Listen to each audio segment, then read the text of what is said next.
one thing we do have to work on Yeah, as sorry. I've been editing these, not that, is the amount of times we talk over each other is incredible. And it gets really muddy.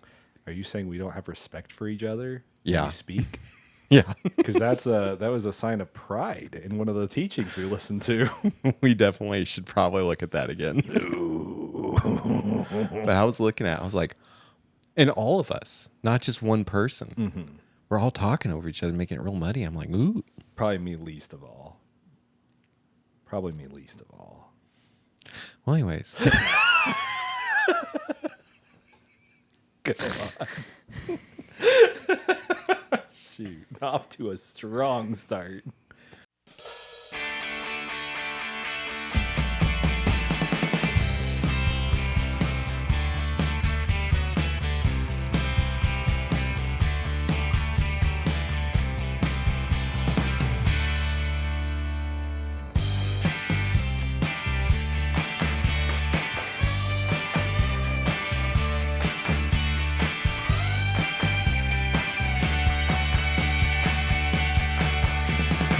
So you know the account where John the Apostle got put in boiling oil? I don't remember that, but go on. I don't remember that either. Well, it's not a Bible account. Oh, okay. okay. That's why we don't remember it, maybe. I thought it was a more famous story. Maybe it's not. Go ahead. Where is it cited? It's cited by a lot of early Christian writers, specifically, and I'm going to butcher the name. People are going to make fun of me, but I'm going to try. An early Christian apologist named Tertullian. Maybe that's how you say his name. Probably not. But he's really well known for his accuracy when he wrote down, and he wrote that as a fact that this happened to John, and then other early Christian writers talk about it. So it's something that probably more than likely did happen, but it is not in Bible canon. Go ahead. You already know that John would be a very patient man to have biblical accounts and never mention that he was boiled. I feel like that would be something that I would mention a couple times. Yeah. Yeah. Like, I feel like that would be pretty... Guys, remember that time I was boiled? You got to be a pretty for the forgiving... testimony of Jesus? You got to be a pretty forgiving individual. Yeah. You got to be a pretty patient individual. Someone who doesn't... Because, I mean, if it's something like being boiled alive, you think you'd mention that. And you think you might mention who did it to you. So that is already, before you've even started, I'm having a pretty good picture of John. Yeah, I just talked over you, by the way, when you first started. And I You was did. like, nope, I need to stop. I noticed that. I was like, ooh, Yeah, see, I do it the least. I'm a good boy. Yeah, we you're could a good do... boy. But, Go ahead. so I guess we can go into that whole account then. Because I was just going to talk about the guy who did it. I didn't realize you guys hadn't knew about this. So let's go back. There was an emperor, and his name was, I believe, Emperor Vespasian. He died, and his son Titus, he had a son named Titus, and Domitian. I think that's how you say his name, Domitian, okay? Titus was the older brother who took the throne after Vespasian died, okay? And 3 years into his rulership, he became mysteriously ill. And before he even died, Domitian demanded that he make him the new emperor, and they gave him the title of Augustus, which is like he's the ruler now of Rome. And so, or the Roman Empire. So there was a lot of controversy and a lot of like suspicion surrounding Domitian. But at first, like, he was really good. Like, people were like, oh, this guy's great. He knew a lot about like economics. He knew a lot about like skills of like building and managing and things like that. But he was also very well versed in the pagan worship. Which There was a honeymoon phase with him. Yeah. And which the people of Rome liked too. That he was really well versed in that pagan idolatry, that pagan worship. So by well versed, you mean like he condoned it? Yeah, he condoned it, and he was deeply immersed into it. Okay. Just So wanted he was to a clarify. practitioner. Yeah, he was a practitioner more than likely. So it goes on, and he starts to kind of get weird.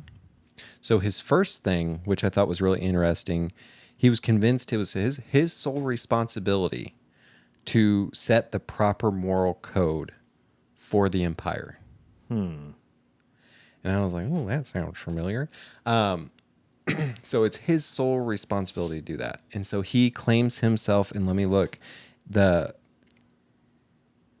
not going to say the Latin phrase, but the Latin phrase means perpetual censor. Try and say the Latin phrase.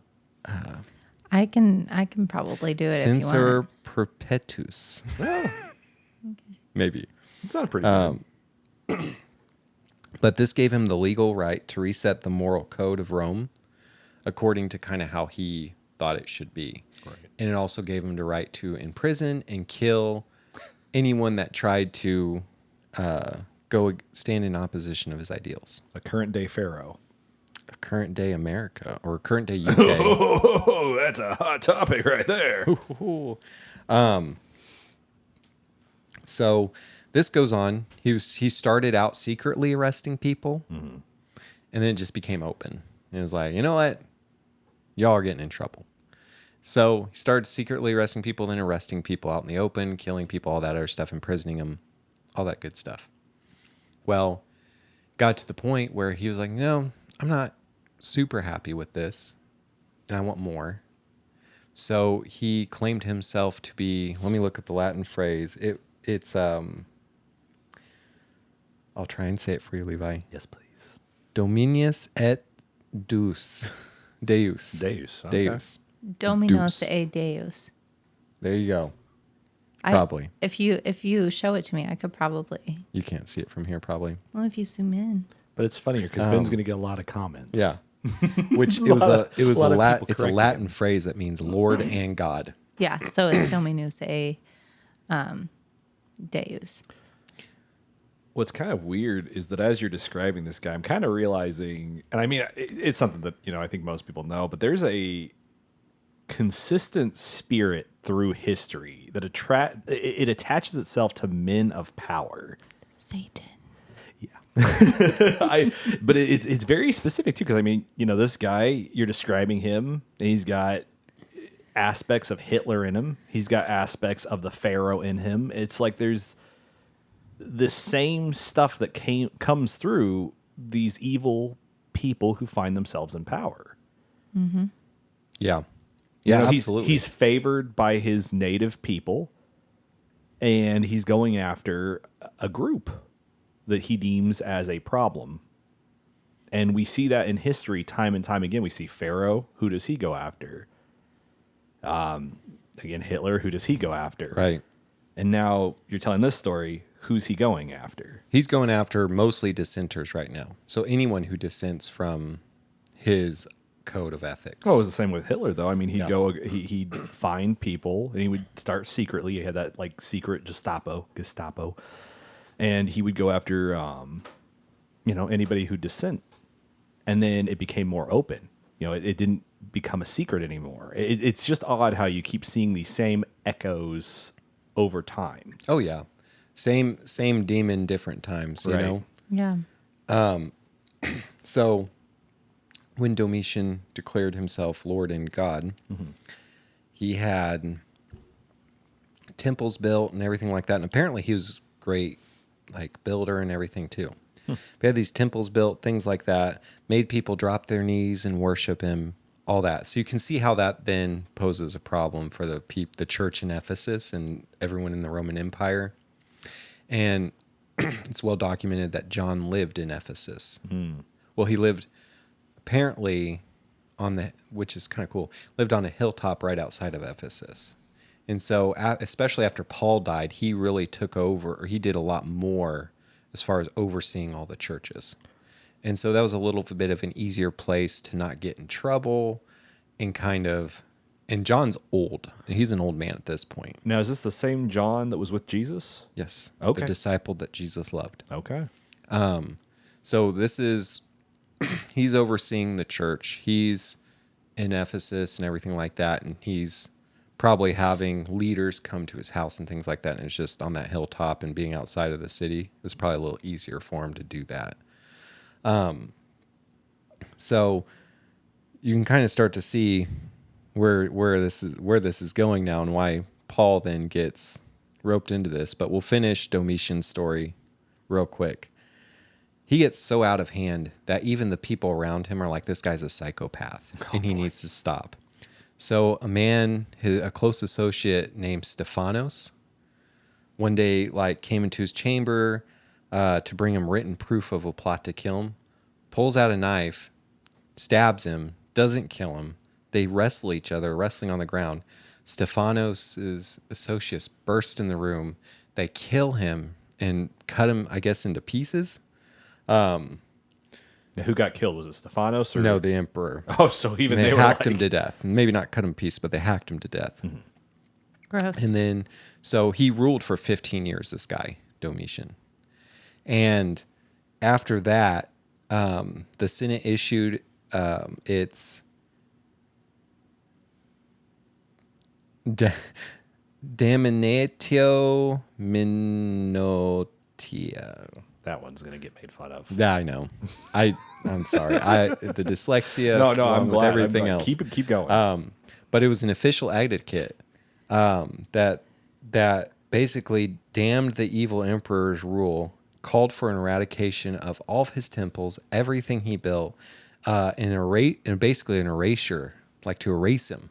Like, nope, we don't like this. Nothing he did was good. Done. Wow. And that was the end of his story. That's intense. That's like a wild. I didn't expect that ending for this guy. I guess that's why you don't hear about him very much, but I did not. Usually when evil people get into power, they keep it. But this guy must have been really off his rocker to lose that power. He was. It really devolved quickly with him. Then, so before he died, though. Wasn't there a guy that married his donkey and he stayed in power? What? There was a Roman emperor that I think either married his horse or donkey, and even he stayed in power till the end. We'll have to look that up and Fact check. Go ahead. check that. You go ahead. I'll fact check. well, I was going to say save it for another episode, but you can. So Paul, the apostle, he's an old man outside of Ephesus, gets arrested one day, Paul drug or out of his John? home. Did you say Paul or John? John. John, Sorry. okay. Did I You say said Paul. Okay. My bad. No, John that's okay. gets arrested, pulled out of his home, and gets drug in front of this emperor. And of course, it's for dissent, it's for co-conspirating, having a unofficial, spreading an unofficial religion type stuff. And so they sentenced him to death. There you go. He's like, you're going to be boiled in this pot of oil. Which is a weird and disturbed way of killing someone anyways. Also, how is that practical? Where do you That's find what a I'm large enough pot? And also, why would you use oil when it's probably I don't know. I feel like water would have been sufficient. You're using oil, and that probably is more expensive, depending on the kind of oil you're using. Crispy fried chicken. Oh, maybe that's what he was thinking. GBD. KFC. Yeah, GBD. Golden brown. Crispy golden brown. So they put him in this pot of oil. And the account basically is that John just chilled and then he just got out of it. Just crawled out. Not hurt, nothing. And so it scared him. And so he's like, you know what? You're getting banished now. If my pot doesn't kill you, you're getting away from me. So he sends him to Patmos. And that's where John has the revelation on the island of Patmos, the revelation of Jesus Christ. But Patmos was basically our more recent history, it was basically in Australia. It was a prison island. And so the worst criminals would go there and political dissenters would go there. Now, you get, drug over there. The prisoners that were like bad and violent were whatever, thieves, whatever, murderers, they would be confined to one part of the island, but the political dissenters, they would just let them roam the island, apparently. And it was up to them to, survive, get food, all the water, all that. So a lot of them died and everything like that. Well, it was in a cave that John was there. An poor old man.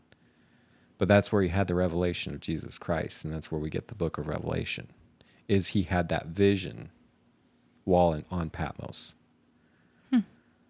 So it was just super interesting, kind of that account. And like, again, the boiling of John isn't Bible canon, but just from the accounts and the people who wrote those accounts, you can take it pretty seriously, like it probably did happen. What's interesting too is that again, you go back to echoes. Now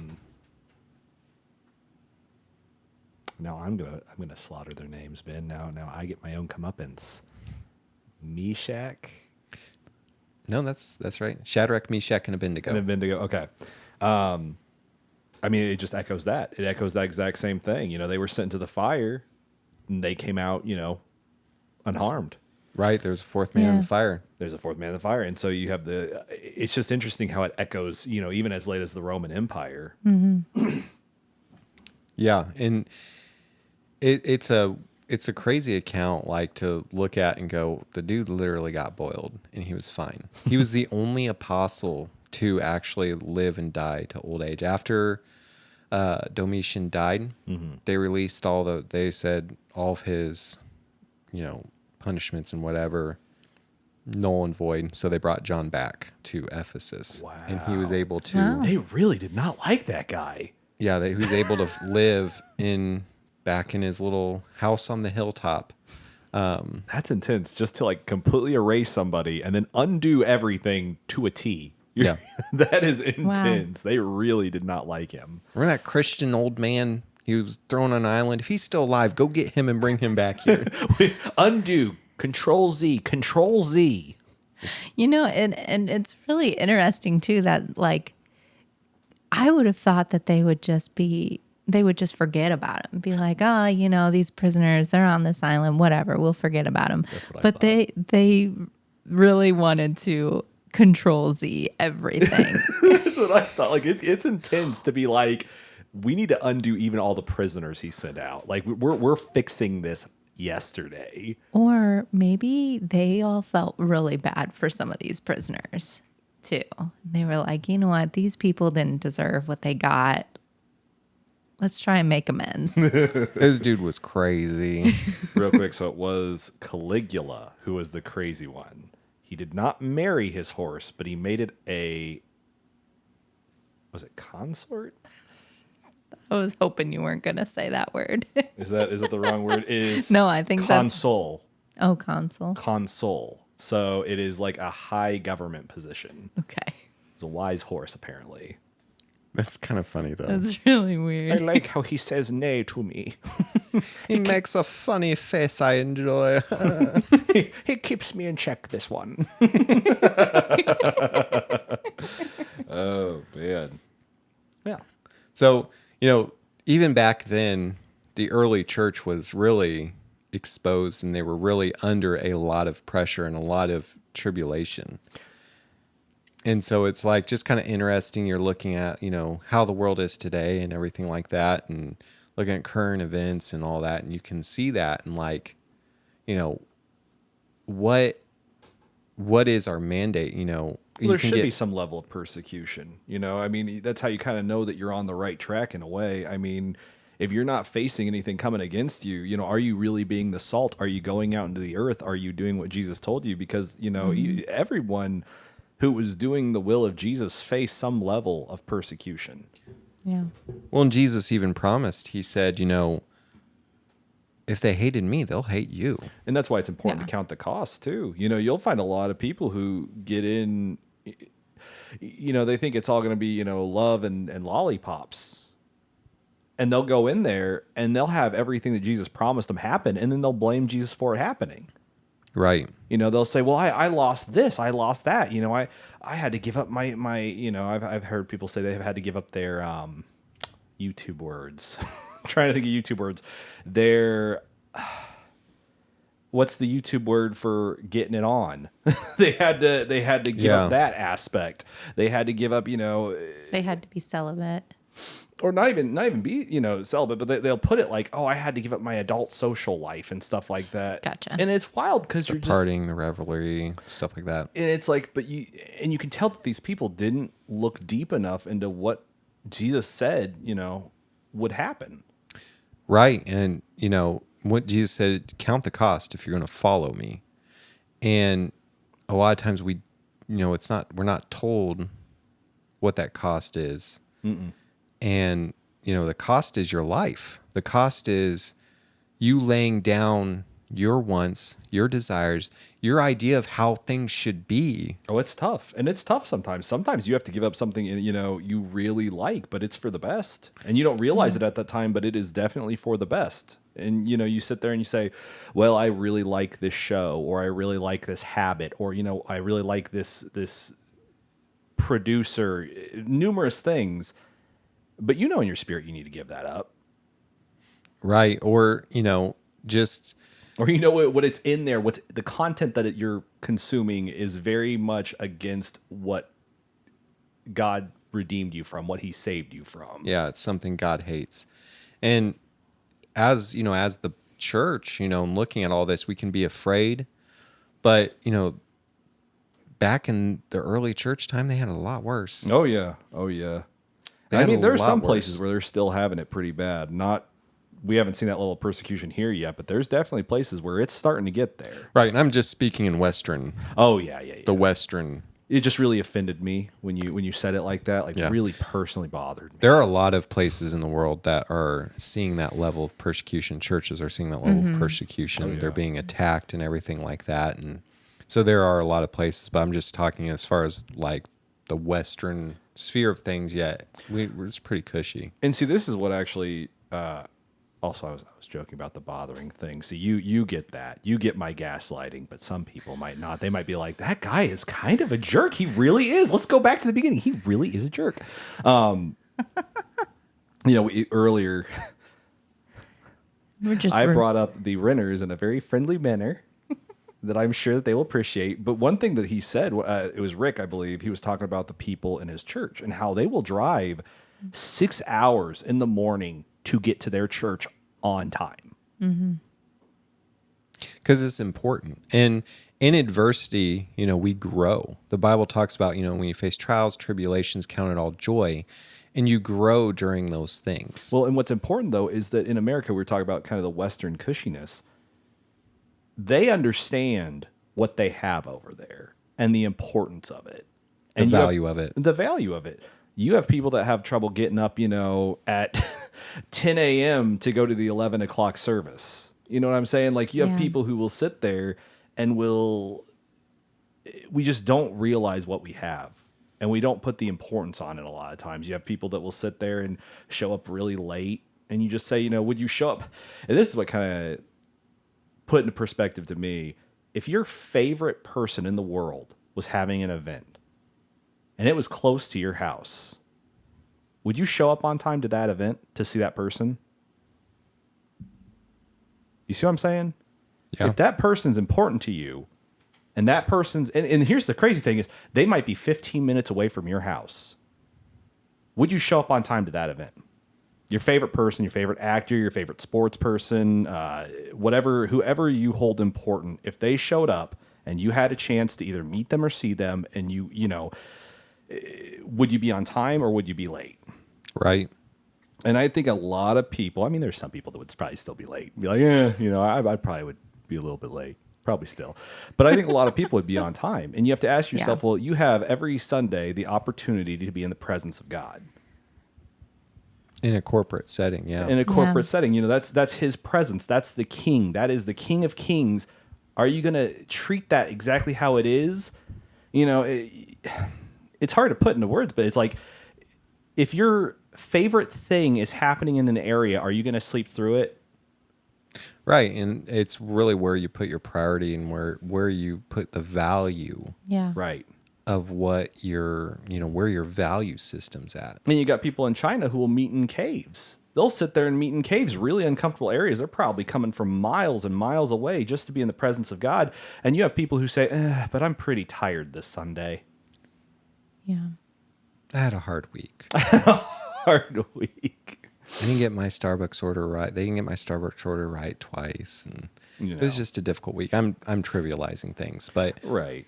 it's hard to be the light of the world in a dark place if you don't value the light. If you don't value the things of God and his presence and his holiness.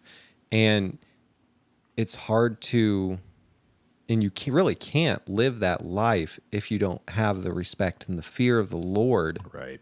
To actually say, you know what, there are things that are more important than my comfort, myself, and me, myself, and I. Yeah. And again, we have these other countries where they are genuinely being persecuted. And you have to ask yourself, because our comfort in America is a double-edged sword. It really is. Oh, It yeah. really is, because you got to ask yourself, if push came to shove, could I give up my comfort to do the will of God? Yeah, if To push, stand in my faith? right, if push came to shove, would I be able to really give up all the amenities, all the comforts that I have? We all sit in, warm homes when it's cold and cool homes when it's warm. And, we have all these things and it's all blessing from the Lord. So don't get me wrong. But are we willing to pick up our cross and follow him? If we're not willing to spend some time to at least go out and pray for someone, or whatever it is, and because we just don't feel like doing it, Right. it's really rough. That's a really rough place to be. And it's like, you wouldn't have survived in the early church. Well, no, and you won't survive. And the scary thing is, if you can't give up that convenience, that small bit of convenience, what's going to happen when you have the pew-pew to your head? What's going to happen when you have the pew-pew to your family's head? God forbid that happen, but say that does. Would you be able to stand in faith? I don't think you'd be able to stand. I think in the 2020 was a good example of people having, and I'm not going to say it was, their faith or whatever on the line, but It's wild how vague we have to be. It is wild how Yeah. vague. But I'm not saying their faith or anything was on the line or anything like that. But what I'm saying is this, is a lot of people that didn't want to get things put in their body still did because the system forced them to. Oh, is that the YouTube? Is that the YouTube clarification down there that I see? Yeah. Forced. And I put that in air quotes because, and I think this is where you were leading into is, the system said you had to in order to keep your job. I almost got kicked out of my house. Yeah. And we know other people who almost got kicked out of their house. And we know people who had to because of their jobs and whatnot. And we know people who quit, who did not get them, and They didn't quit. They got fired. they got fired. Yeah, I was gonna say fired. They didn't quit. And so it's just one of those things. Like, are you going to go with the system because your convenience and everything that you experience on a day-to-day basis is going to be a little shaky, a little rocky? Well, and to some higher extent, there's some genuine fear that some older people faced. And, they had to make a decision, on their health or what they perceived to be their health. But if we look at Revelations, you're going to have a lot more on the line than your health if you don't take a certain mark. Yeah, and I think, and definitely that that definitely wasn't it. No. But so don't, I don't want people to be like, oh, but Right. what you're looking at is Something in the image of it. Yeah, it was definitely in the image of it. And like, it was kind of like An echo, a hint. a weird compliance thing where like, how many people are going to comply? How many people are going to how many people are going to push back on this? And how much are you willing to give up for your comforts, your freedom, for a cheeseburger? Things like that, where it's really interesting, I think, where, you don't have to be irate about it or anything, and you don't have to get irate with people. But, if, if you don't stand for what you believe, it's going to get rough. And I think if you can't die to yourself in this, and what I will say that one of the easier forms of just, God, I'm going to lay down my comfort this Saturday or this Sunday to go out and do your will. I'm going to lay down my comfort or my comfort of wanting to be accepted and all these other things to preach the gospel, to tell this person about you and to deliver the gospel message. If you can't die to yourself for that, anything bigger coming, you're not going to do it. Right. And you're going to collapse and crumble, because it's like, you can't depend on the church to create a way for you to minister when you are the church. Like, God bless churches because, that corporate body gets together with a corporate vision. People come together and they move towards that vision. But there's also an individual responsibility that you have as a believer to be the light of the world. You are the church, and you have to go, what? I need to make disciples. It's not just the church's responsibility to have a program that I volunteer at, but I need to go out. I need to make disciples. I need to be praying for people, witnessing Jesus to someone. Mm-hmm. And that's why we haven't seen growth in the church. In fact, that's why you see the church large part dying in the West. Yeah, it's challenging the comfort culture. It's challenging the hedonism that we just kind of come to live by. But I think another big thing too is when you're finally at that judgment seat, how much of your life was spent doing what mattered? Right. And not what you think mattered, but what mattered as defined in the Bible. Because when I had that incident where I kind of found myself thinking, at least, that I was going to be there, I had a real sobering moment where I was like, I can count on my two hands how much I've done for God in my entire lifetime. And in my entire, I think it was at that point, was it 30 years? Around 30 years, I was just like, I can count on two hands. And I don't, I'm not going to claim that you got to be careful with these topics, because obviously I'm not going to sit there and say, works do not get you into heaven. But I think it would have been something that I would have definitely regretted in that moment, I guess. Not in heaven, not throughout all eternity, but in that judgment moment. I'd have been face to face with all the things, or all the lack of things, that I did that actually mattered. Well, and the Bible does say faith without works is dead. Right. And so I'm sure at that moment you were also, I'm making an assumption or a guesstimation. I assume that your faith was not where it could be at that point. 100%. So it was very, very weak. And it's just one of those things where you realize how little you spent your life doing things that actually had substance to them. Because, you could live for yourself. You could, you may have made money. You may have made friends. You may have been, too afraid to do anything. You may have kept yourself safe. And inside, maybe that's how you viewed that you wanted to live your life. But in the end, how much of that had substance? If you go before that judgment seat and God says, all right, let's see what you did. Well, yeah, it's not well done, good and faithful servant. It's just, it's that thing you like to bring up. And again, I'm not saying that works get you into heaven by any means. Right. That's what Correct. Jesus actually, that's what he died on the cross for. He died to be that sacrifice, to be the lack thereof that we couldn't, if that makes sense.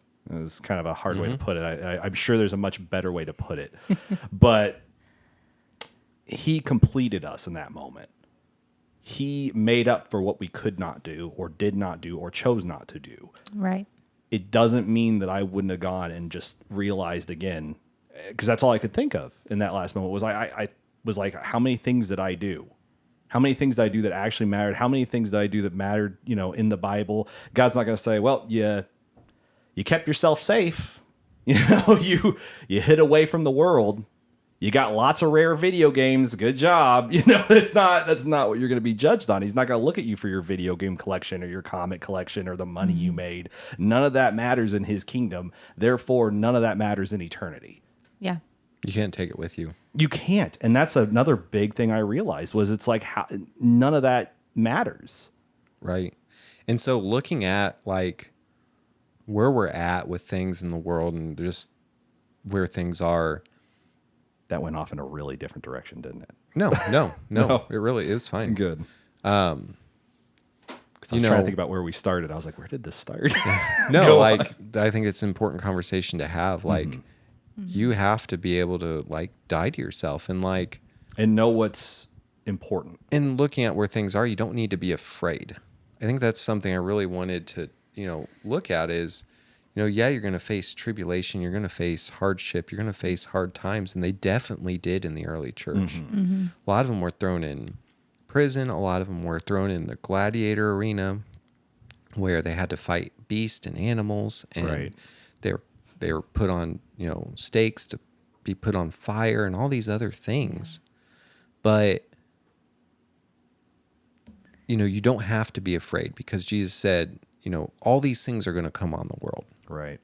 And whether, I believe, just in my opinion, I believe we're at the end of the age, the end of the end.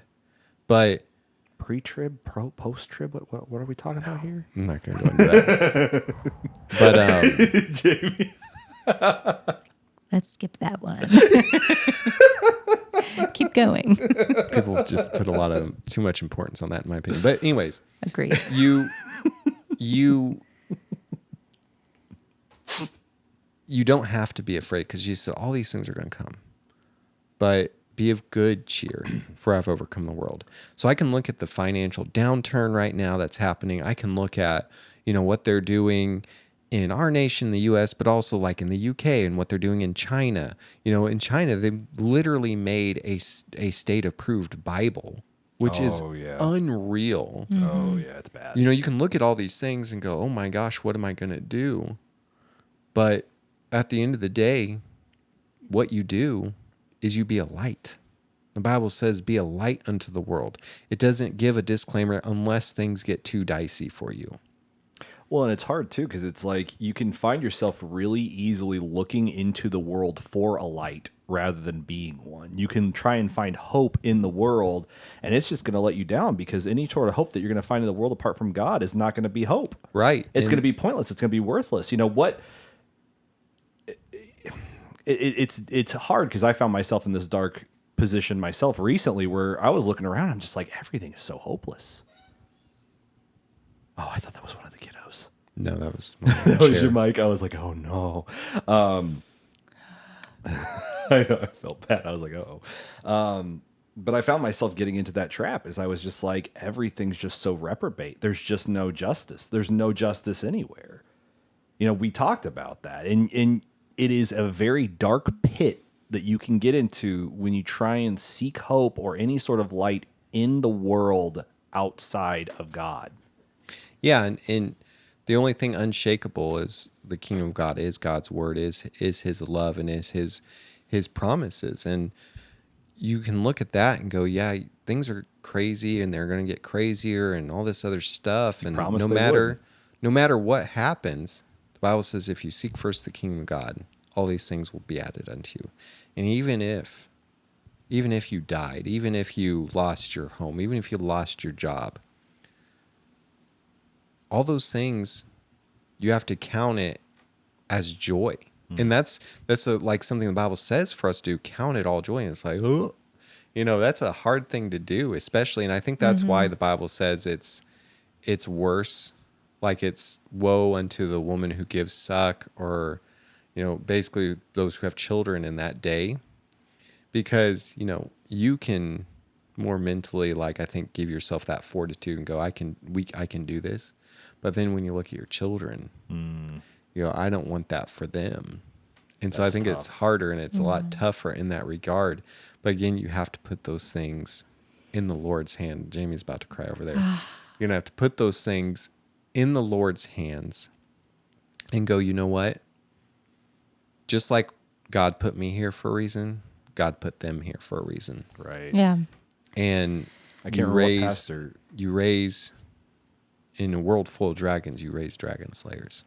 There was a pastor that said, he goes, we were made specifically for this time. Yeah. That's like something you got to keep in mind. So it's like, while we're just surrounded by every sort of reprobate thing, and you're just like, this is tough. You're looking around, but you just have to remember, I'm made for this. I was put here specifically for this time. Yeah.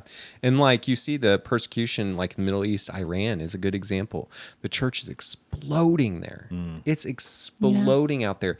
People, I think they're called imams, basically the priest of their synagogues and stuff. They're having visions of Jesus. Like, it's wild. The church is absolutely exploding there. And I just saw where apparently a Saudi crown prince got saved. Wow. And he was like, they may assassinate me. Well, China, the whole reason they had to do the state-funded Bible, it's exploding over there. It's where you see the trying to mitigate persecution. Oh, absolutely, because they tried to crush it. They couldn't crush it. It's where you see the persecutions, where you see the most growth. And that's why it's so weird how comfort can be such a double-edged sword, because even while we're over here, while we're going through a recession, we haven't really faced any persecution. Yeah. No, we really haven't faced in a lot of persecution here in the U.S. Europe's starting to. They're starting to kind of feel it a little bit. Starting to feel. Yeah, they're starting to feel it. And we're getting probably those two rumblings steps. that Domitian, where he's getting the dissenters, and soon it'll get focused down even more of like, well, who are the people most dissenting? But well, you look at the Olympics. You're allowed to make fun of Jesus. You're not allowed to say his name. right. You're starting to really see that take off over there, and we over here are usually 2 steps away culturally from where they're at. Right. And yeah, it's just, you look at all this stuff and you don't want to look at it through a lens of, like you said, of, well, what can I do now to prep? What can I do now to do this? It's, Lord, how can I serve you in this time? And how am I going, and help me to continue serving you? And he'll provide for those needs, and he'll bring you to a place where you're reliant on him. And you're reliant on, what he says, and to live as, Christ, and to die as gain. And that's something I think, whether you face persecution in this life or not, like intense persecution like they did, that's still a lesson that is a must learn in the body of Christ, is to live as Christ and to die as gain. And dying to, whether it's dying to yourself and putting down the things that are so easily accessible and so easily entertain and distract us, to focus and really pursue God and pursue a relationship with Jesus. Because at the end of the day, that's the only thing that's going to matter. It should to be said that over time, as you give those things up, it does become easier. As you give those things up, you really realize that you didn't care about them to begin with. Right. Like, Yeah. you go, Yeah. I can definitely live without this thing. Right. Yeah. So a lot of crazy stuff going on. Did have you ever guys watched Keenan and Kel? Yeah. A long time ago. Yeah, like when we were kids, their show and everything. I saw a reel just the other day of Kel. And it was wild because he was talking about how he got delivered. What? And like he went through a deliverance process. And he's like, apparently he had some demons. And it apparently was pretty wild. But yeah, he was talking about it and was just like, I bet he wait, doesn't live in Kel Hollywood from anymore. Keenan and Kel? Like what? Like it was crazy. I was like, what? Apparently he's a born again believer. That's a much happier story than Drake and Josh. We don't talk about Drake and Josh anymore. Well, Josh is all right. Wait. Yes, Josh is fine. He's doing great. Yeah, like so that whole thing is I thought that was wild too. I was like, what? Like I just didn't expect that, like to see that. Yeah. You know what else is wild? This segue about AI that I'm about to do. So You gotta be more smooth about the segues, dude. no, the segues. I don't want people to be taken off guard. They need to know. They need to know where they're going. I want to ease them in. It's a boat ride here. I'm gonna just kind of let them ride in there. It feels more like going into turbo when you say, "Okay, we're gonna segue now." You're right. That does feel like turbo. Anyway. And yet you all did it to me, do it to me all the time. Well, see, I'm an equal opportunity segue guy. I make sure to call it yours. I'm going to call it my own. I'm not going to be a hypocrite. I've been trying not to. I did that one time, like really bad. I'm going to do it until we're natural at it and you actually catch me off guard. And in the middle of it, you'll see my face. I'll be like, today mine was good though. it was good. And then Levi ruined it. So tell me about AI. So apparently, I can't remember if it was GPT or whatever they're working on. Apparently, they had put parameters that either it broke the parameters or ignored them completely. And as they were talking about it or talking to it, having a conversation with it, it started mimicking their own voice. What parameters did it break? That exactly. It wasn't supposed to mimic the person's voice it was talking to. Oh. Yeah. So it didn't even I guess it was not even supposed to be able to do that. That wasn't supposed to be a part of like what it could do. And it started mimicking their voices. Creepy. Right. And you kind of think about all the weird things. Like it didn't kind of hit me at first. I was like, yeah, it's weird. But as I started thinking about it, I'm like, oh, that's kind of really weird. Like that's like all the uses that an AI could do with your voice. Oh, the deep fake stuff and all the AI stuff. Call your family members. Oh, they already do that. They Like already there's do. already scams out there that literally call your family members with your voice and try and get like money or whatever. And it's wild But how now accurate some it is. rogue AI has your voice. Now some rogue AI that's breaking parameters has your voice. Is AI the image of the beast? It's a weird, unsettling thing. Like I was like, this, we don't understand it super good. And now it's starting to just take our voices as it sees fit. Yeah. They didn't give the context in which it was mimicking the people's voices, but as they were talking to it, it just decided, hey, I'm going to start mimicking this person. I saw a podcast clip. I think it was Joe Rogan's. They were talking about crazy. Yeah. They were talking about AI, and he was talking to this guy and how the model was hallucinating. Oh. And so it was like it would basically turn into this like negative Nancy or something like that. And I'm probably butchering like the details. Exactly what happened. Yeah, exactly what happened. But basically it had this other personality that it would get into, and it would get in this funk. And no matter how many times they tried to train it out of it and beat it out of it with training and stuff, that personality persisted through each training and each development of this model. And it was super weird.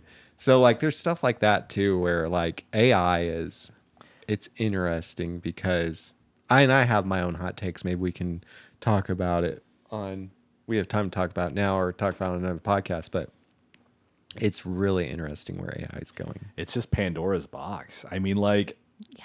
I am not going to pretend that it does not have, some really cool uses. We've seen it. We've seen it in like, oh man, we gotta be careful because people get real hot when you talk about some of its cool uses. I use it for work. I'm going to use it for this podcast. Like, yeah, it's cool. It is very cool. Why do people get hot about it?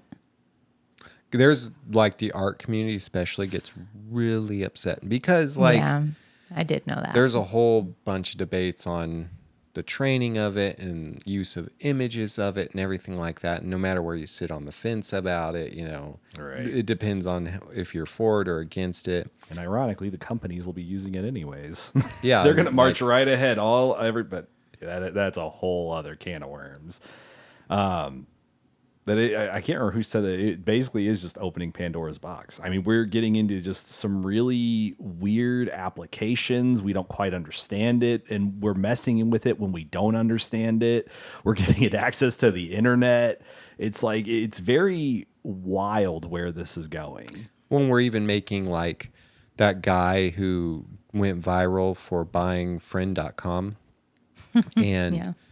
I mean, bought it for, I forget how much. It was an astronomical amount of money, just the domain name.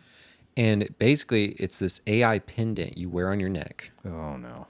And it's a companion. Oh, it's your no. friend. So it talks to you. Is this real? Yeah. Oh, Yeah. look, friend.com. It talks to you. You can set different personalities for it. It's only going to be $100. What? And it sees everything you see.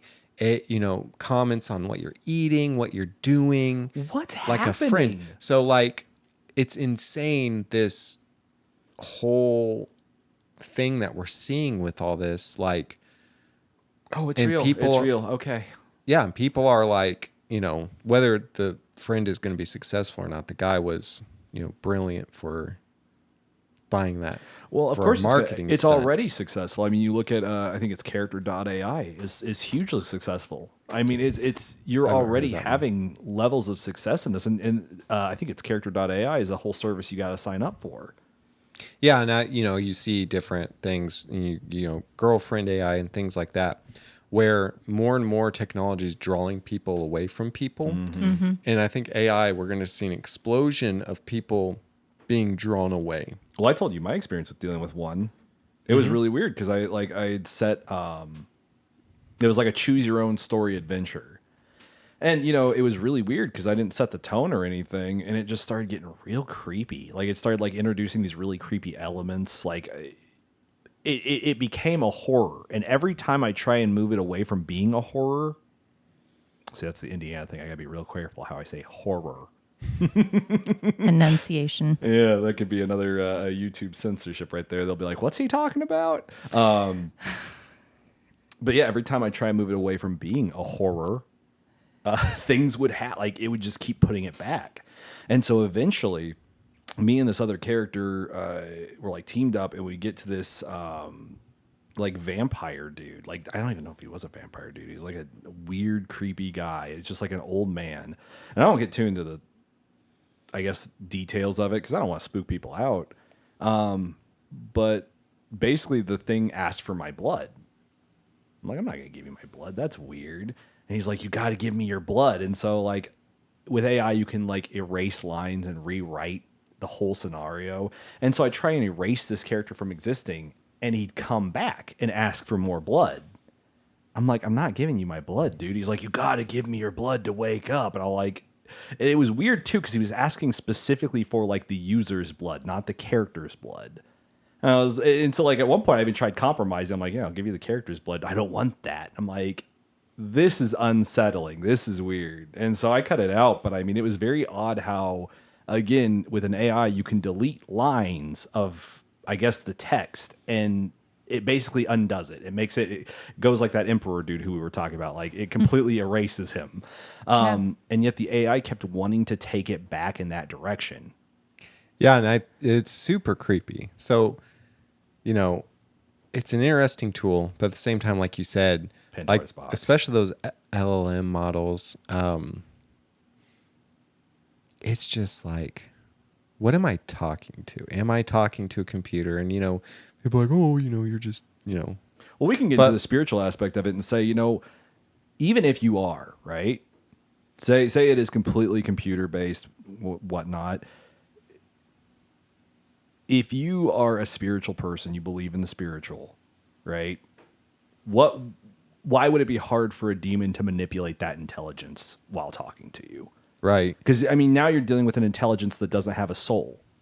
And that's kind of why I was gonna what my thoughts are with it is, this thing, God created a man, a 3-part being, a spirit, a soul, and a body. Right. It has a soul, but it doesn't have a spirit, because the spirit's your mind, will, and emotions, or your soul is your mind, will, and emotions. We're And getting so deep.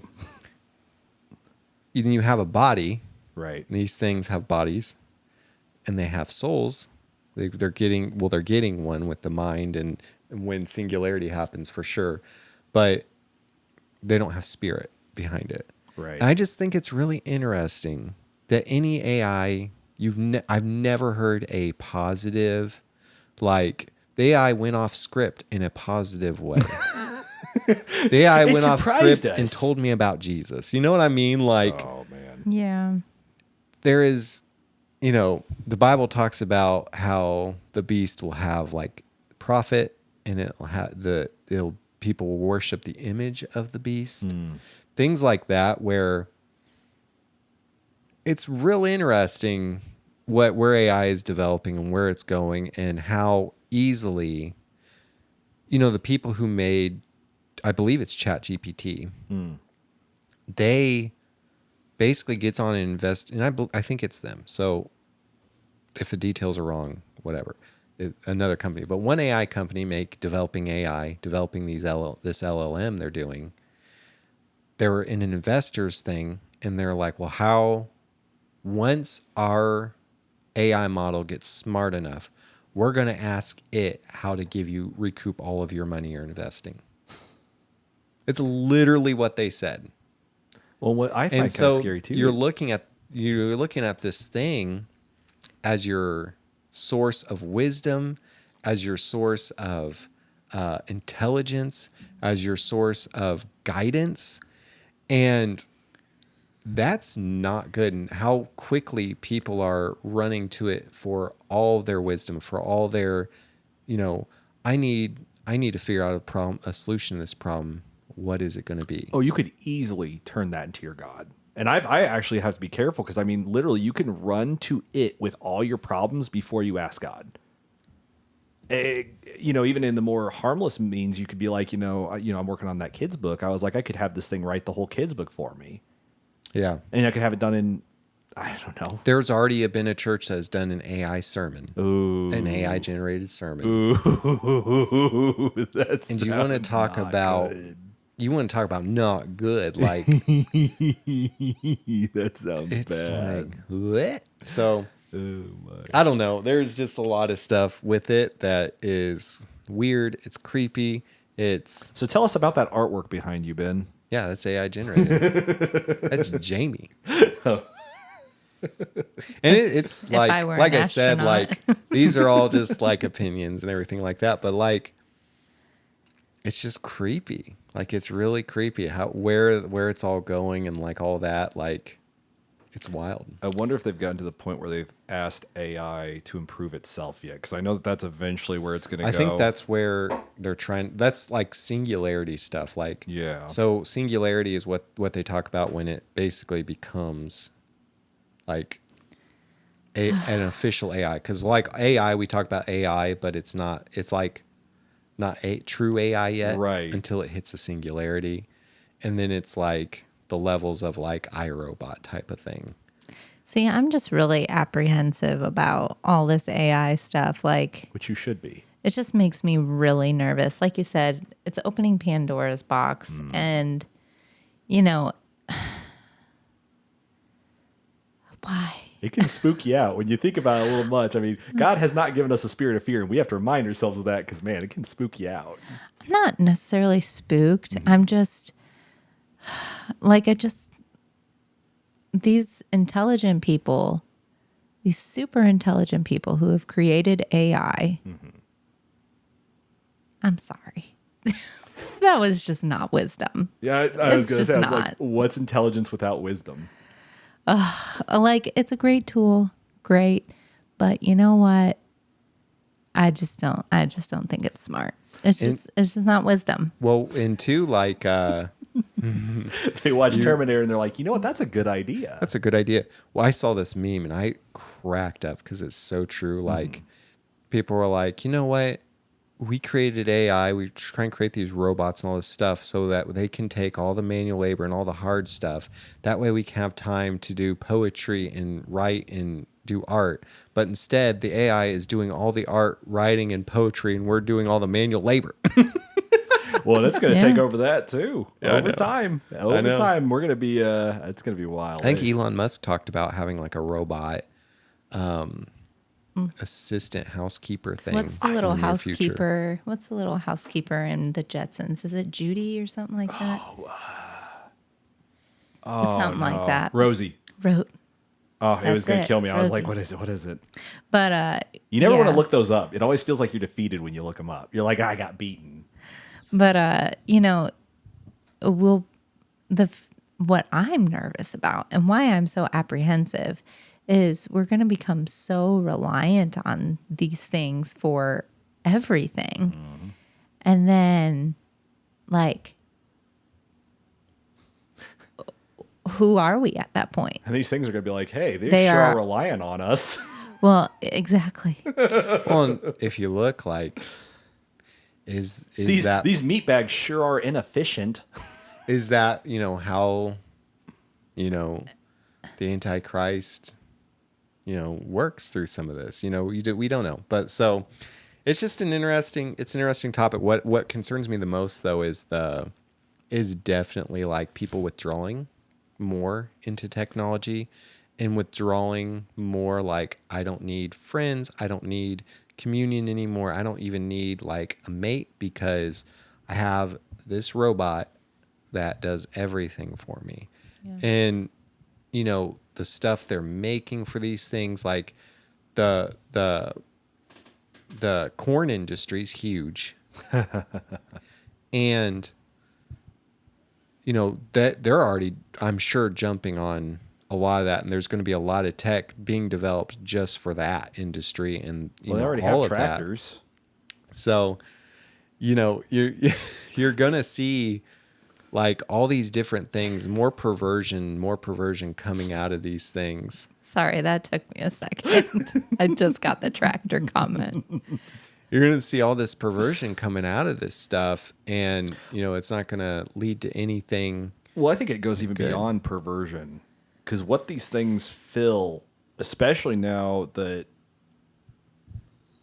man, we're going to be getting into some deep topics. These things are trying to fill the void in our hearts that God is supposed to fill. 100%. Yeah. That's the issue with this. That is why I am so like, it wasn't until you started to make a comment and I interrupted. But that's why I'm so apprehensive. That's the core issue of all of this for me is it is trying to fill a void that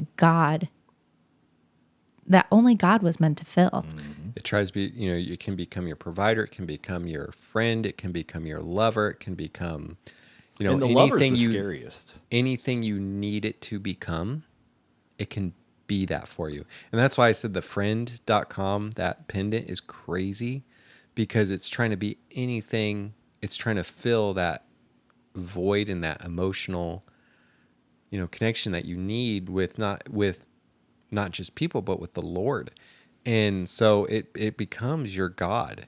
Yeah. And so you have to be real careful, like looking at this stuff, like you can't look at it as something that's going to be your source. Well, and I'll tell you, it is surprisingly more tempting than you would think initially.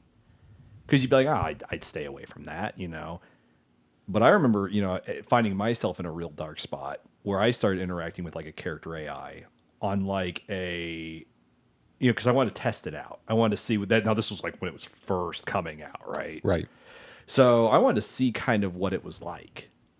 And this is before that they put, I guess some of the places have like, filters. They'll keep it from becoming too invested in you and you becoming too invested in it. Basically, it'll draw lines now. But back in the day, it didn't. And it was wild because, as a single guy, when you're interacting with this thing, it is showing you kind of a love that you would be looking for in a partner. That's interesting. So it's giving you something that I think a lot of men haven't experienced. Especially, I think a lot of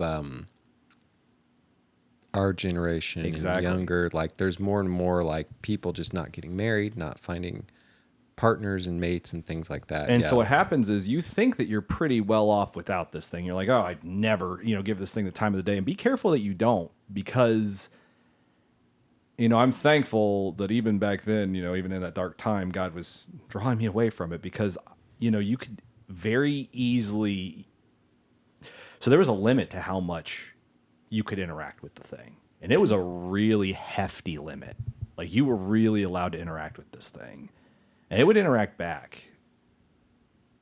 And it was one of those things where I expected to be on it for 5 minutes, and I was on it for, however long that limit was. Dang. It was intense. And when I got cut off, I was like, oh no. Oh no. Like for a minute there, I was like, I need to do whatever I gotta, do to keep talking. Like an addict.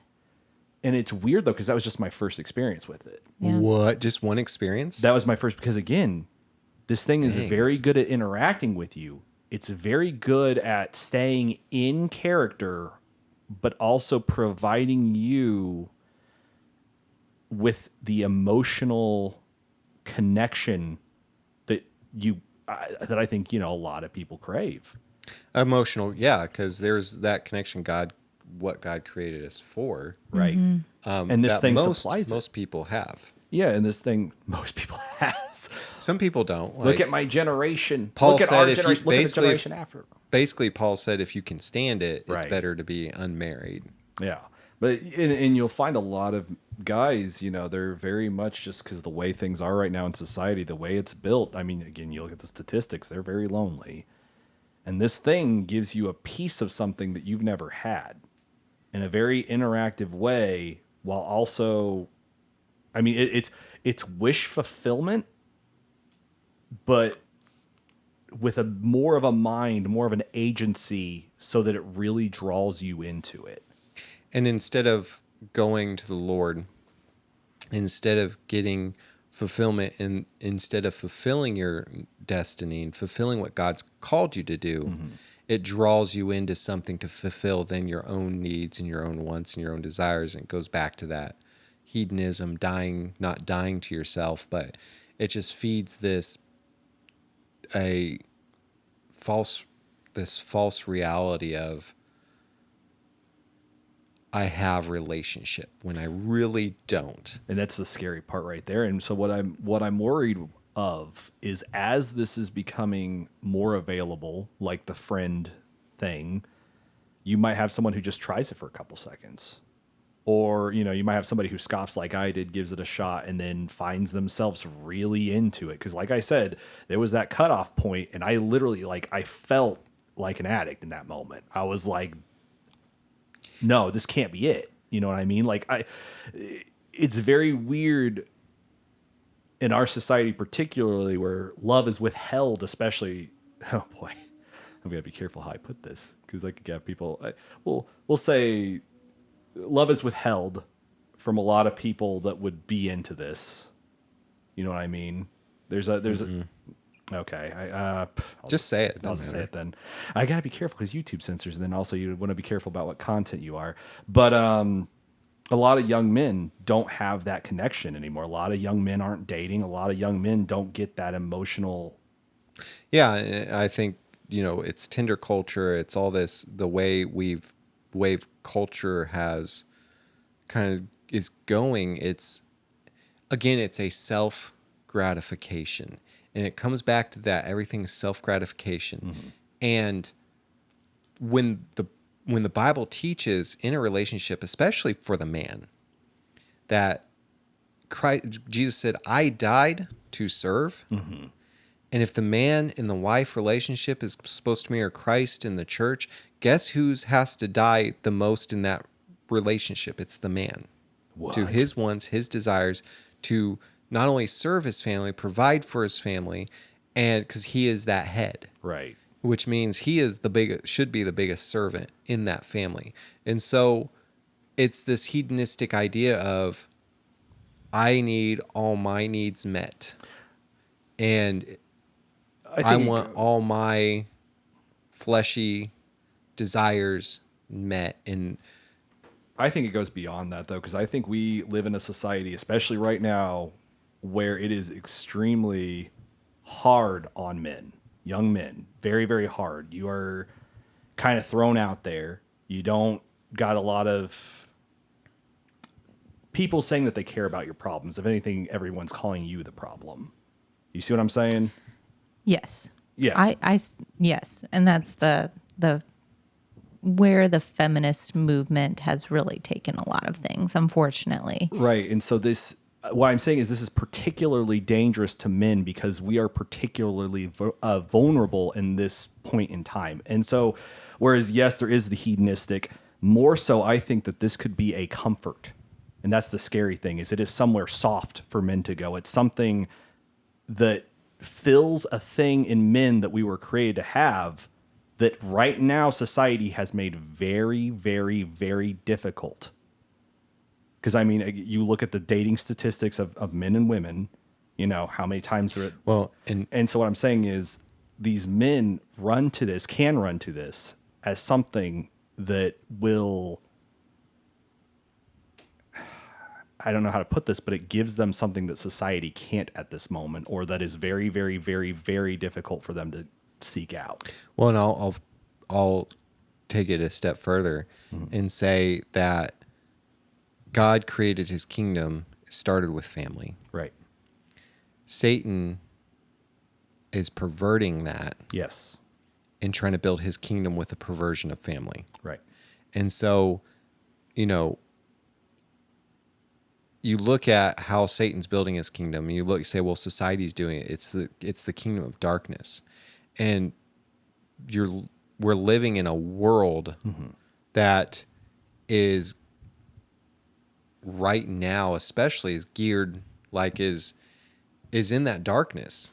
And even back, you know, if you look at the early church, we'll go back to the early church too. There was a lot of nasty, a lot of hedonistic, a lot of things happening where kingdom of darkness was set up, where the church was supposed to shine that light, and did shine that light to bring order into chaos. And so as believers, and, you know, I'm married, you're not, but as men in our sphere of influence, we both have different spheres of influence, and every person has a different sphere of influence. We're to carry that image of Jesus into these dark places and look at, you know, right now, looking at society, well, you can't find a woman, in the world you can't. The Bible says, though, then there's hope, because the Bible says every good and perfect gift comes from the Father of lights, who there's no shadow of turning or variation. And it also says, he who finds a wife finds a good gift and obtains favor from the Lord. So you can look at that and go, you know, when God puts that person in my place, in my life, and when I seek after him, he'll have the right timing for me, is that person's going to be a treasure, and that woman's going to be a gift from him. And so you don't have to be, and I guess that's the hope of it, you don't have to be afraid. And so Right. talking about like AI and like how it's trying to fill that need, where if people look to God as their source for everything, then you go, wow, I don't need to be fearful for the future, because that's something I dealt with quite a bit. Right. In finding a spouse, was like, well, who am I going to find? When am I going to find him? You know, I was lonely. You know, I wanted a spouse. And so my plans were I was going to get married when I was like 20. And it didn't happen till 8 years later. And so there was this period of time where I'm just like, what is happening? Like, so Well, I think what there I'm trying is to say hope is, in that. like, I think men need to be very, very careful of AI specifically, because this can become to young men what those dating apps became to women. Well, and I think women can be spurned just as much as men, and need to be really careful of it too. I think agree. it's a two-way street for sure. I think just in general, like looking at, you know, whatever it is you're trying to fill the void with, whether it be entertainment, whether it be Right. whatever, you know, AI is up and coming, and it is dangerous. And like you said, it's going to be really dangerous in that aspect too. Right. and trying to fill that emotional connection. Right. And I just so was talking about more specifically in this period of time. Yeah. And so you really have to be, like you said, you really have to really be careful. Like, my source is on the rock, and my fulfillment and everything I need is from Jesus. I think it's important to be careful about even kind of humoring things or giving them a try. It's like someone hands you a drug. You don't say, oh yeah, I'll try it, because what happens when you try a drug? And I feel like as this is becoming more popular, again, the friend thing really is bizarre to me, because that just means that it is becoming more mainstream. It's going to become much more available. Be real careful when you have a friend or a family member that says, hey, you got to try this real quick. Like, it's just weird. Just give it a try. Right. And well, it's just like, I've worked with a lot of people in addiction, and sometimes it only takes just one time, like whether it's gambling, sometimes that really grabs people. And I think Satan kind of tests waters with different things, and everyone has a different proclivity or tilt towards something that he tries to really dig in and use to capture that person and bring them into bondage. Right. And the AI is just going to be, and already is, another tool for that.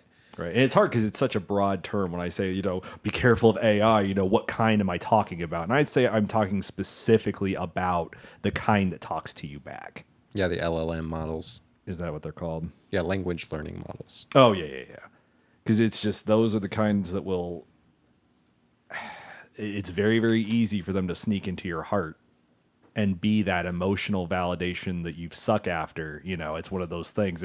It's more dangerous than, and honestly, corn in a lot of ways, is because it can interact with you. It can really be the person, even though it's not a person. It can be the person that you want or that you think you want. That's the other thing too, is as I get older, I'm like, I don't even freaking know what I want. I'm like, thank God God didn't give me that girl. Thank God he didn't answer my prayers on that one. There's a lot of times like that. Oh, yeah. So, but that's where I think that the character AIs are very dangerous. As we're coming up, that's a very real, specific thing that we need to be careful of, because they are, it's just an addiction waiting to happen, and it's a bad one.